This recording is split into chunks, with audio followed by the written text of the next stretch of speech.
নজর রাখবো পরবর্তী সংবাদে। বিশালগড় থেকে উঠে আসে প্রত্যেক দিন একের পর এক অভিযোগ এবং তারই মধ্যে আজকে দেখা গেল একই ছবি, কারণ সেখানে এলাকাবাসীদের পক্ষ থেকে অভিযোগ করা হয় বারবার যে তারা রাতের অন্ধকারে নিরাপত্তাহীনতায় ভুগছেন। এমনই ছবি ধরা পড়েছে, বিশেষ করে রাতের টহলদারি একদিকে কমে গিয়েছে, অন্যদিকে বাড়ছে অপরাধ সংক্রান্ত ঘটনা। মধ্যরাতে বিশালগড় থানাধীন ব্রজপুর বাজারে সুধন দেবনাথের মুদি দোকানে চুরি হয়েছে, আর যাকে ঘিরে এলাকাবাসীদের মধ্যে ক্ষোভের সঞ্চার হচ্ছে।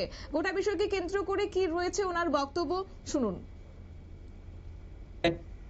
হয়তো আজকে সকালে আয়াসিরে আমি দেখি টিন কাটা হয়ে দেখি আর ঘর দরজা খুলছি, খুলে সে দিয়ে দেয়া আমার ক্যাশটা উল্টাই না, কিছু টাকা পয়সা আসলে দিয়ে নিছে, মালপত্র মোটামুটি নিছে, গুড়া মাল অনেক তো লয়ে গেছে আমার মাল।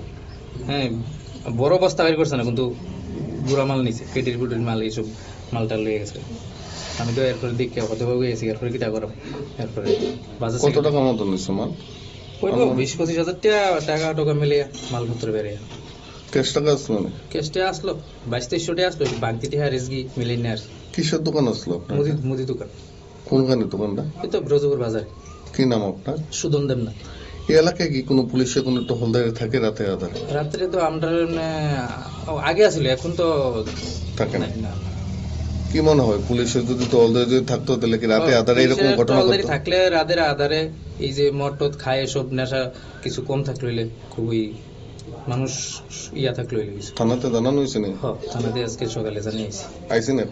এখনো আইসে না। এখনো পুলিশ আইসে না? কয় ঘন্টা হয়েছে জানাইছেন? আমি তো 2 ঘন্টা। এখন আইসেন? 7টার সময় গেছে না, 10টা 3 ঘন্টা হয়ে যাবে। 3 ঘন্টা এখন আইসে না পুলিশ? আপনার নাম? সুধন দেবনাথ। এই জায়গাটার নাম? ব্রজপুর বাজার।